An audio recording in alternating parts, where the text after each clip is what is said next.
توفیق ہو، تہجد کی توفیق ہو، روزے کی توفیق ہو، جس نیک عمل کی بھی توفیق ہو جائے تو اکڑو مت.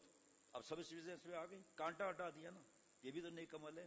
ناز نہ ہے کہ او ہو میں نے آج اتنا کر لیا، آج میں نے اتنی تلاوت کر لی، آج میں نے اتنے نوافل پڑھ لیے، آج میں اللہ کا مقرب بھی ہو گیا. لے بھائی اللہ کا مقرب بھی ہو گیا. معرومی رحمۃ اللہ علیہ فرماتے ہیں ڈھول تو جائز نہیں. ایک آدمی ڈھول بجا کے اچھل رہا ہے، خوشیاں منا رہا ہے. کہ بھائی خیریت کیا بات ہے؟ کہ برابر کی ریاست میں جو نواب ہے نا، اس کی بیٹی کے اپن سے شادی ہے. کہ بھائی میں تو اس کے محل میں ہی کام کرتا ہوں، وہاں تو کوئی خوشی بھی نہیں ہے. کہ تم پاجامہ آدمی ہے. خوشی دو طرف کی ہوتی ہے، لڑکے والوں کی، لڑکی والوں کی. تو لڑکے والوں کی طرف سے تو میں خوش ہوں، اب وہ خوش نہیں تو میں کیا کروں؟ لڑکی والے کے گھر میں خوشی نہیں ہے تو میں کیا کروں؟ میں تو خوش ہوں. فرمایا یہ بدھو لوگ جو ہے نا بیان کر کے اکڑتے ہیں کہ اللہ مجھ سے پیار کرتے ہیں، میں اللہ کا دوست ہوں، اللہ کے رجسٹر میں نام ہی نہیں لکھا ہوا. یہ ناچ رہا ہے کہ اس لڑکی سے میری شادی ہے، وہاں کچھ بھی نہیں ہے. ہمارا بھی یہی حال ہے. جس نے تعریف کی پھول کے کپا ہو گئے. ایک صاحب تھے کسی دعوت میں، میں بھی بیٹھا ہوا تھا، جائز دعوت تھی، شرعی پردہ، ایک کسی گھر میں معاملہ تھا. تو ایک آدمی تھا بار بار ایسے کر رہا تھا.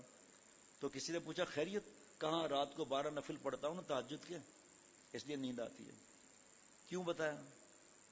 اگر کوئی دوست بتائے کہ انہوں نے فارسی میں ترجمہ کیا ہے تو یہ تھوڑی منع ہے، یہ منع نہیں. اور تعریف کرنے سے جو تکبر میں ڈوب جائے اس کی تعریف نہیں کرنا ہے. باقی تعریف کرنے سے وہ خوش ہو کہ اللہ آپ کی عطا ہے، اللہ ان کے دل میں محبت آپ نے ڈال دی، میرا تو کوئی کمال نہیں ہے. یہ جو ہے نا منہ میں مٹی ڈال دو. محدث سے پوچھا اس کا مطلب کیا ہے؟ بابا منہ کھولیے. بیٹا کیوں؟ کہا آپ سنت پہ عمل کرنا ہے. ارے بھائی کیا مسئلہ ہے؟ بابا نے منہ کھولا، مٹی ڈال دی، آپ میری تعریف کرتے ہیں. استاد کے منہ میں شاگرد نے مٹی ڈال دی ہے جی، پیر صاحب کے منہ میں مرید نے مٹی ڈال دی. بھائی آپ جو ہے نا وہ کس کے ذمے ہے؟ اور ساتھیوں کیا یہ یہاں مراد ہے کہ ستانے والے نالائق قسم کے لوگ ہیں، ان کا منہ بند کر دو. باقی حضرت تھانوی رحمۃ اللہ نے فرمایا کہ استاد شاگرد کی تعریف اس کی کرے جس میں عاجزی انکساری آ جائے کہ اللہ میں تو کچھ بھی نہیں ہوں، یہ سب تو آپ کی عطا ہے. میرے استاد کے دل میں میرے لیے آپ نے نیک گمان ڈال دیا. مضمون پورا نہیں ہوگا، پہلے بتا دیتا ہوں. آج میں اب لوگ تو غافل و نافرمان ہیں، اور اگر کچھ عبادت گزار ہیں بھی تو ایسا کہاں جیسا میں ہوں. بس دوستو جہاں یہ میں آئی نا، میں تو سمجھ لو کہ وہ بکری ہو گیا، اور میں کرتے ہیں اور اس پر چھری پھیر دی جاتی ہے. پھر تو یہ میں ہی تو انسان کو تباہ کرتی ہے. لہذا یہ آیت تکبر اور عجب کا علاج ہے. کوئی نیک عمل ہو جائے اکڑو مت، بلکہ ربنا تقبل منا کہو. جو شخص کہہ دے ربنا تقبل منا انک انت السمیع العلیم، کبر سے پاک ہو جائے گا. جناب جب اللہ سے گڑ گڑا رہا ہے تو اب اس میں تکبر کہاں رہا؟ جس میں بڑائی ہوتی ہے وہ کہاں گڑ گڑانا جانتا ہے، وہ تو اکڑنا جانتا ہے. آج اگر ہم رات کو اٹھ کر 2 رکعت نفل پڑھ لیں تو فوراً انتظار کرتے ہیں کہ شاید جبریل علیہ السلام آ رہے ہیں رات کو، شاید.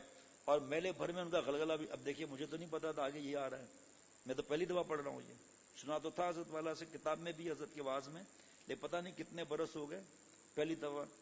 چاچا کو بولو اٹھاؤ مت کسی کو، ان کی ذمہ داری نہیں. اگر نفل پڑھ لیں تو فوراً انتظار کرتے ہیں کہ شاید جبریل علیہ السلام آ رہے ہوں. اور میلے بھر میں ان کا غلغلہ بھی دیکھیے کہ سارے میلے سے کہتے ہیں آج ماشاءاللہ رات کو ذرا اچھے وقت میں آنکھ کھل گئی، رونے کی توفیق ہو گئی، میری لال لال آنکھیں نہیں دیکھتے ہو.